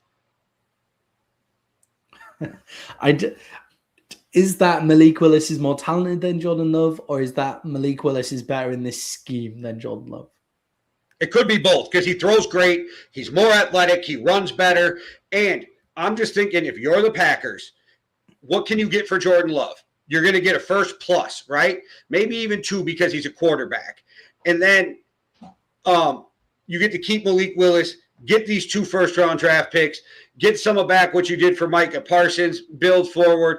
I don't know. I think that might be the move if you're the Green Bay Packers is trade away Jordan Love. I don't know what the cap ramifications are, but trade away Jordan Love, re-sign Malik Willis because Malik Willis is going to be a starting quarterback in the NFL in 2026. Yeah, Malik Willis is going to be starting somewhere else. May as well be for you, and you reset that cap room, right? I don't think they will do that. I think that is an overreaction right now to the play that we're seeing, but I don't think it's necessarily out of the realms of possibility that it is the right thing to do. It's just they will not do it. Yeah, no, but I'm saying I don't think it's an overreaction to say Malik Willis is better than Jordan Love. Yeah, I don't hate that whatsoever. Jay, my overreaction of this week is that Mike McDaniels will keep his job in Miami. It is I don't think he should. I think it's mad. I think he's shown that he can't run the organization, but I think he will. The Miami Dolphins have just come off being the Tampa Bay Buccaneers. The Dolphins have looked better in the second half of the season. They've benched their quarterback, Quinn Ewers. Let's see if he can play. Like, they honestly might keep him there because I think it's getting to the point where they would have fired him already. Like, if they weren't going to keep him there.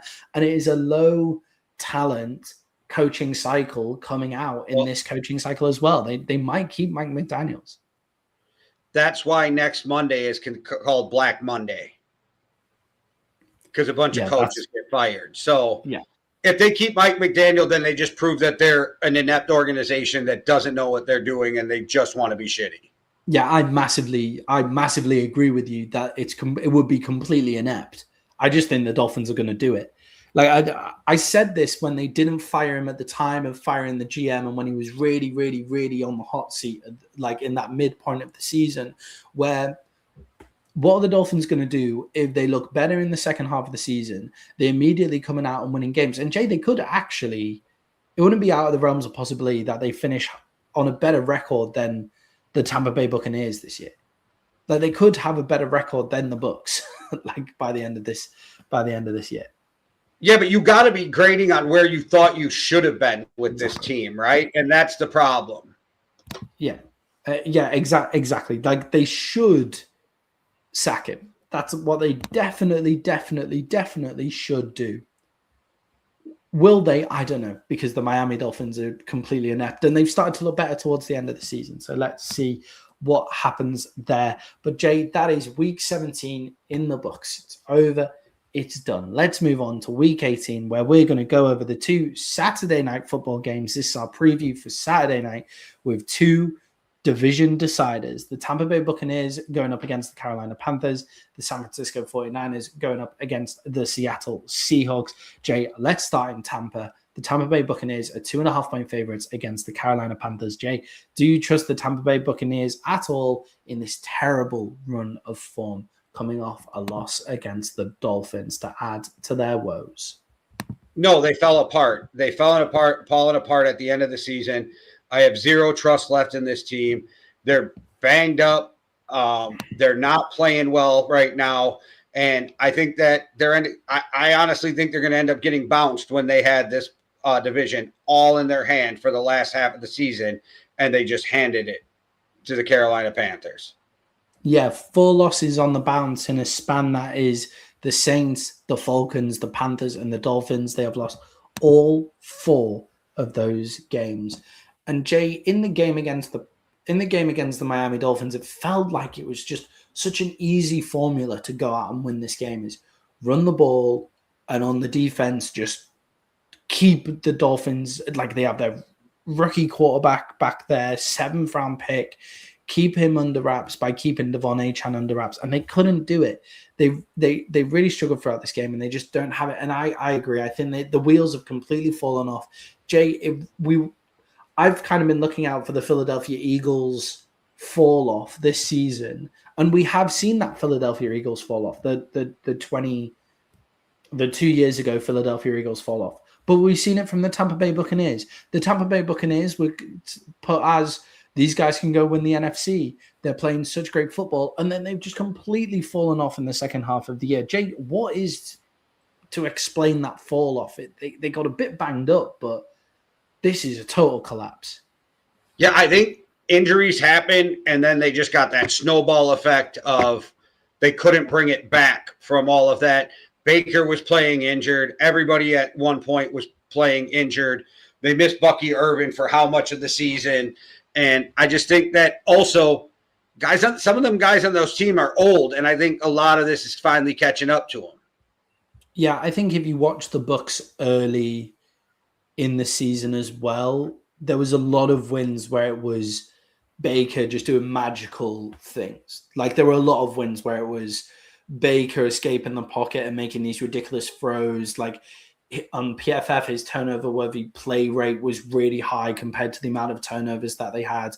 And once Baker kind of got injured, that limits those just completely magic plays that he was able to do. And once they took those away, then they're losing those one-score games. They're losing those close games that they had at the start of the year that Baker was kind of pulling out of the bag for them. Bucky Irvin getting injured, even though against the Buffalo Bills, Sean Tucker scored like 44 fantasy points. I think he had something ridiculous in that Buffalo Bills game. And Rachaad White has been able to cover, but Bucky Irving is a different animal to those two guys. He's the all-round back, can do everything all of the time as well. And then when Mike Evans goes down and Chris Godwin's been unavailable, and both old. And then Emeka Egbuka had an injury as well. And Emeka Egbuka looked amazing at the start of the season. And then teams have kind of worked him out as well.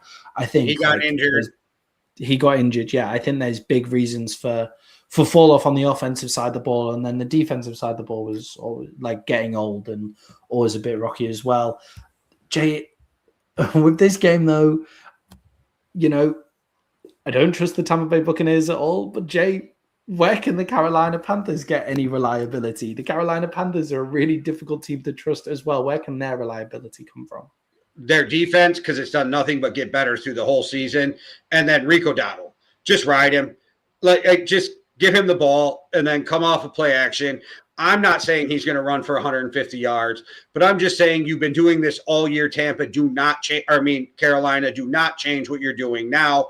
Momentum is on your side, and you guys have been playing better as the year progresses, and Tampa's been going the other way. It seems like it is just destined for Carolina to pass them right now and get into the playoffs without even needing Atlanta's help. Yeah, it's like the Panthers have had some really weird games this year, really strange games. They had that spate of games where sorry? They beat good teams. Exactly. Yeah. They beat good teams and lost to they beat good teams and lost to bad teams as well. But they had that spate of games where Rico Dowdle went for 200 yards against the Dolphins, then 200 yards against the Cowboys, and then it's 150 yards against the Jets. In the middle of that as well. And then they get spanked by the Bills 40-9, but then they come back and they beat the Packers 16-19, but then lose to the Saints the next week.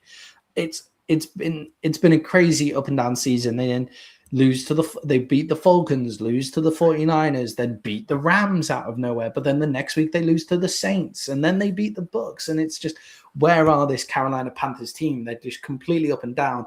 And I agree with you, Jay. This game is a business game. Ride Rico Dowdle. I don't care that Chuba Hubbard's a club captain. I don't care that Chuba Hubbard's a nice guy. I don't give a shit. Rico Dowdle is your best running back. Run behind him the entire game. And Bryce Young has played well enough and had those games. In those games where they've won those big games, Bryce Young has been excellent in big game downs. And this is a big game. So if Bryce Young can get off play action, he has shown that he is accurate enough. Tyrone McMillan has been excellent as well. And then that Panthers defense with the Tampa Bay Buccaneers the way that they are should be able to get enough done to just stay reliable and stay consistent against the Packers, against the Bucs team that just nothing's been going right with them. Jay, with all of that said, the Tampa Bay Buccaneers are still 2.5-point favorites. Who have you got in this one? I'm taking the Panthers in this. Give me the Panthers. Yeah, Jay, I'm inclined to agree with you on that one. Just that slump of form cannot be ignored from the Tampa Bay Buccaneers. So give me the Panthers at +2.5 in this one as well. Jay, that moves us on to the big game for the NFC number 1 seed and Jay for the title of NFC West champion. The San Francisco 49ers in San Francisco go up against the Seattle Seahawks. The Seattle Seahawks are 1.5-point favorites. And Jay, I think the big question is, will this dominant Seattle Seahawks defense be able to be on top of this stellar San Francisco 49ers offense? Which of those two juggernauts is going to come out on top? The unstoppable force or the immovable object? I think it's going to be a great game. I think it's going to come down to a couple plays, but I think San Francisco is the best team in the NFL right now. I think they're riding the best player in the NFL in Christian McCaffery, and Brock Purdy's playing out of his mind. George Kittle will be back because he almost played this week.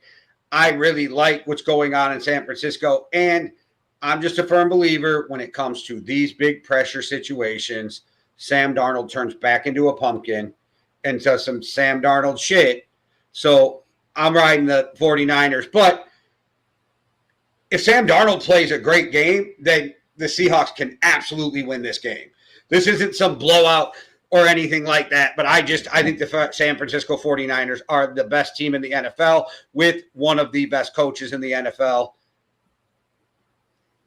Yeah, I it's difficult to disagree with that. I think the San Francisco 49ers defense, I think, is the most underrated defense in the league. I think their open field tackling always really impresses me. It's something that when you're going up against a guy like Christian McCaffery, open field tackling is really, really important. And I feel like you see the San Francisco 49ers do the best in kind of open field tackling. I think they look really good at that. But if a guy's going to make you miss and make you look bad at open field tackling, it is Christian McCaffery. Like, that is who he is as an NFL player. And the Christian McCaffrey effect on this 49ers team is just completely unpalpable, just completely brilliant. But with that being said, the San Francisco defense going up against that Seattle Seahawks offense, because I've kind of built that at the start that it's this defensive team in Seattle going up against this stellar offense. But actually, the Seattle Seahawks offense has been excellent as well. Jay, how does the 49ers stop the Jackson Smith and Jigba and Sam Darnold connection? Here's the kicker. If you go and look at the stats, yes, they have really good stats for the Seahawks, but they're bad on third down. And that's a problem. And that's where San Francisco gets you, because they'll get you to a third and they'll let you get 60 yards and then somehow get you to a 3rd and 12. Because San Francisco doesn't have a really good defense. They just make you do so many plays that sooner or later you make a mistake, right? Because all they do is keep everything in front of them because they know they're not good. And then they make you make a mistake, and then that's where they capitalize. So the Seahawks have to play clean football. That is the key to this game. I feel like San Francisco can overcome more dirty football in this game than the Seahawks can. See, I almost think the opposite with that. I almost think that because the Seahawks are backing that great defense that come up with big plays, that dirty football, I think the 49ers don't give up those plays. Yeah, exactly. Like the 49ers defense, when you have like a... Well, I'm saying even their offense, they don't turn it over a lot either. In San Francisco, Seattle's a lot on turnover. That's just my look at it. So we see it differently. Yeah. The thing that always confuses me about the 49ers every single year is their offensive line is actually garbage, but doesn't give up that many sacks either. Like, I don't really understand how that works. It's like they play, it's the zonal line, and because they play such a quick passing game of get it out to Christian McCaffery, get it out to George Kittle, get it out to Ricky Pearsall, it's difficult to get to. But the Seattle Seahawks help. Sorry, and Juszczyk, Juszczyk picks up whatever blitz is coming as well somehow. Like, Juszczyk is their best offensive lineman. But it's when you watch the Seattle Seahawks, you know when you're playing the Cleveland Browns, you know when you're going up against the Denver Broncos that like Nick Bonito and Myles Garrett are these explosive defensive linemen. But you forget that the Seahawks have like D-Law, and the rest of their offensive line just comes kind of out of nowhere, and it's just super explosive on that defensive line. So it's, can they put enough pressure on to disrupt Kyle Shanahan's offense? I think they can disrupt it. I don't think they can necessarily stop it, but I think they can disrupt it enough where their offense is then able to get over the top of the 49ers. And Jay, for the final time, I'm going to take the Seattle Seahawks against the 49ers. I'm going to take them because it gives the 49ers one more chance to prove me wrong again this year. I don't want you anywhere near picking the 49ers because you've been against them all year and all it's done is help me. So give me the 49ers. You're giving me points, and I think you're going to win the game. That's always a win-win for me. Give me the 49ers. 49ers win this game. And I think they understand they have more to play for, too, because they play home field advantage through the playoffs and the Super Bowl at home. They can not have to pack their bags and still win a Super Bowl. I think that is, Jay, a fair enough pick. And the San Francisco being the number one team in the NFC makes me look so fucking shit as well. I'm obviously picking for that. Well, that was the only take you had in the offseason where I went, like, what? When I go back through and watch our preseason shows and we do a review at the end of the year. I've got a plan for a show, Jay, of a preseason review to review it at the end of the year. That's going to make me look hot fucking garbage. So that's great. Yeah. That take. There's some other takes in there that'll make me look really good, but the San Francisco 49ers only getting 4 wins is going to be not good for me, especially if they come out and win the NFC. All right, Jay, where things are going quite well for me and for you is our best bet. We go into this week. Basically, Jay, you're 26 and 25, so a good week this week keeps you above 500. That's a win. I'm 28 and 23, so we're both doing fine. Let's keep above 500. ChatGPT is 7 and 5 since we put it in. They went 1 and 2 last week. Jay, have you got the ChatGPT best bets? Do. All right, they have Green Bay plus 6.5 at Minnesota. Okay. The Rams plus 9.5 against the Cardinals. And they have Jacksonville minus 12.5 against the Titans. Okay. They love those big spreads at ChatGPT. Yeah, absolutely love them. They hit those huge spreads, and you know what? They haven't been bad for them throughout this time. All right, Jay, and then for you, your best bets. All right, I got the Cowboys minus 4.5. I've got the Cowboys minus 3, so you can have them minus 3.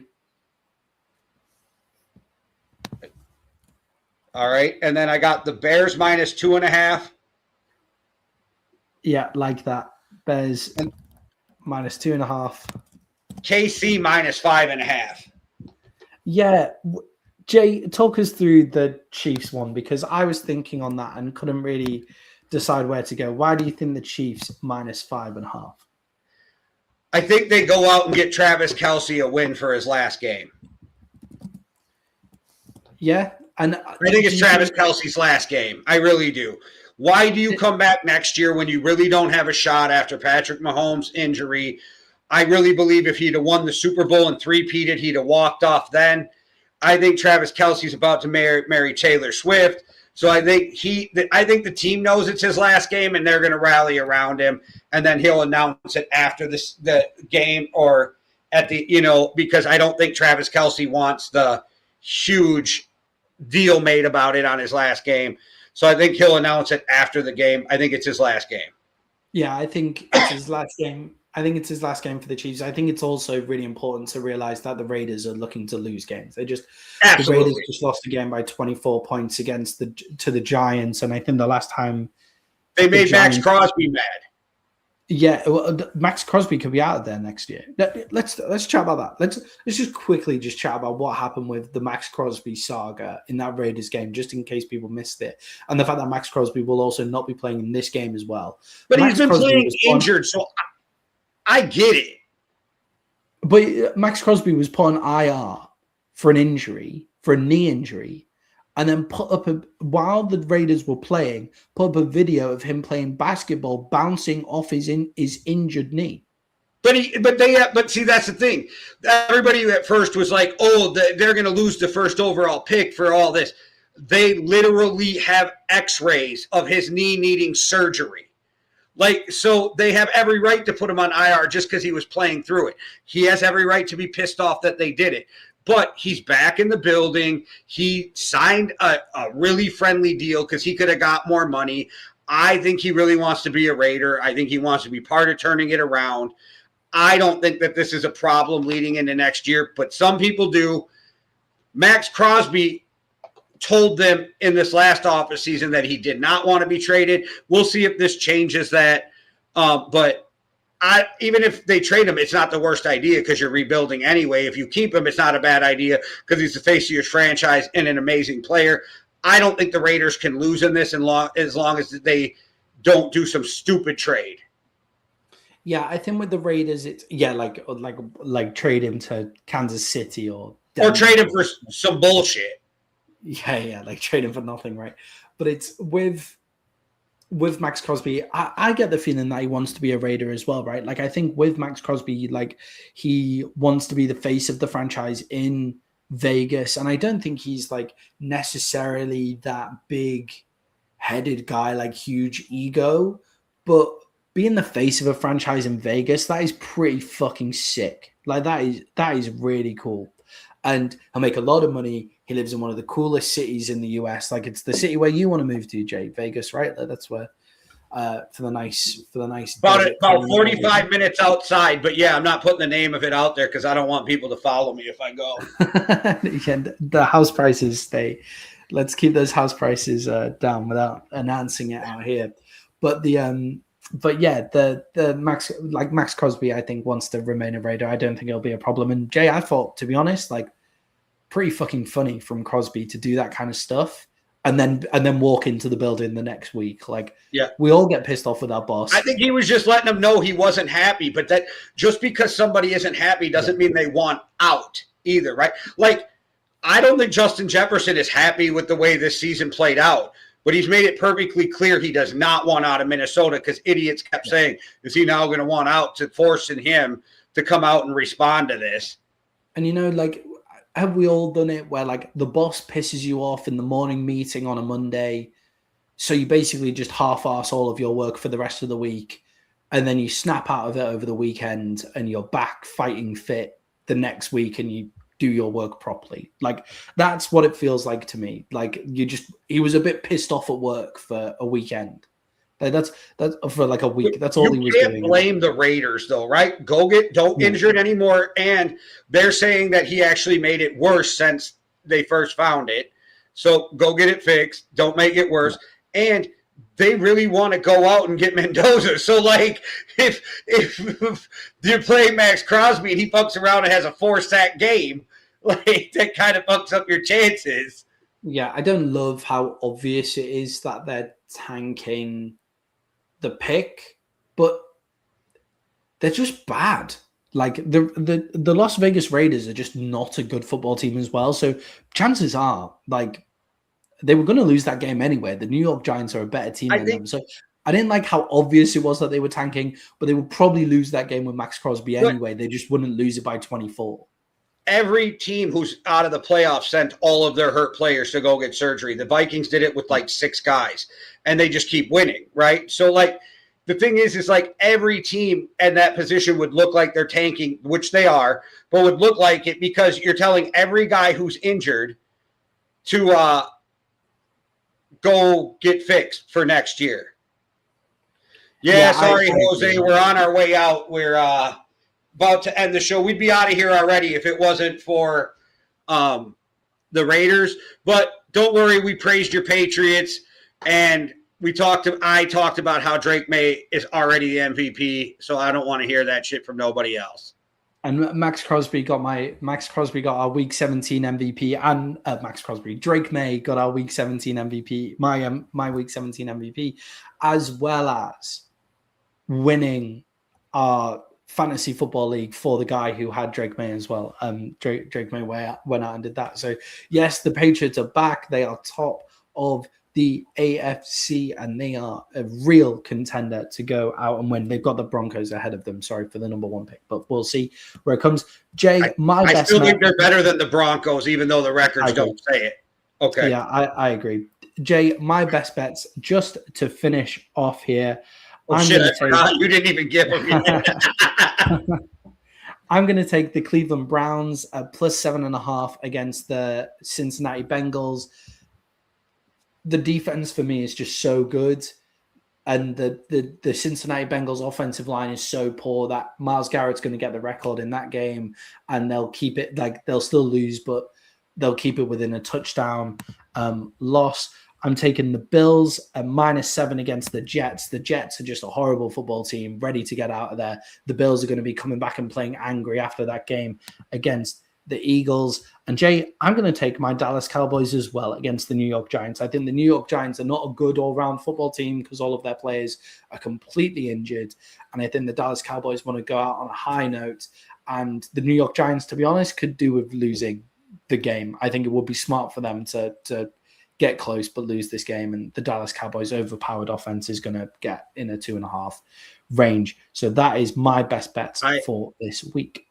I looked at a couple of yours, but it scared me. Joe Burrow having a fuck you game to end the season scares me, right? And then do the Bills rest their players is what scared me too.